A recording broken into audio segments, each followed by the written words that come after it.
నిర్మాత దిల్ రాజు దిగొచ్చారు. తెలంగాణ ప్రజలకు బహిరంగ క్షమాపణలు చెప్పారు. సంక్రాంతికి వస్తున్నాం సినిమా ఈవెంట్లో తెలంగాణ సంస్కృతిని కించపరిచేలా మాట్లాడినందుకు సారీ చెప్పారు. ఆంధ్రాలో సినిమా వెబ్ ఇస్తే తెలంగాణలో కళ్ళు మటన్ వైబ్ ఇస్తాయని అవమానకర రీతిలో దిల్ రాజు మాట్లాడగా తెలంగాణ ప్రజలు ఈ కామెంట్స్పై మండిపడ్డారు. తెలంగాణ సంస్కృతిని అవహేళన చేసేలా మాట్లాడిన దిల్ రాజుపై ఆగ్రహం వ్యక్తం చేశారు. మన మధ్య నిజామాబాద్లో మేము సంక్రాంతికి వస్తున్నాం ఈవెంట్ చేయడం జరిగింది. నిజామాబాద్ జిల్లా వాసిగా అక్కడ ఈ సినిమా ఈవెంట్ చేయడం జరిగింది. పోతే ఆ ఈవెంట్లో నేను మన కల్చర్లో ఉండే మన దావత్ గురించి, మటను తెలగలు గురించి సంబోధించాను.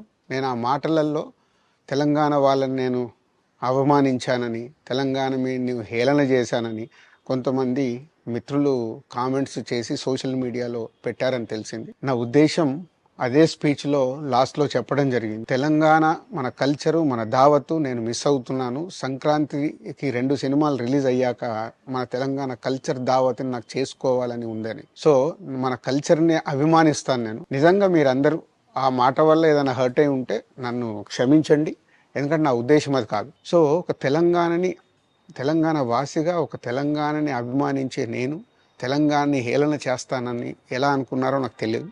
పోతే దాంట్లో ఏదైనా మీ కమ్యూనికేషన్లో తప్పుగా అర్థమైంటే నన్ను క్షమించండి.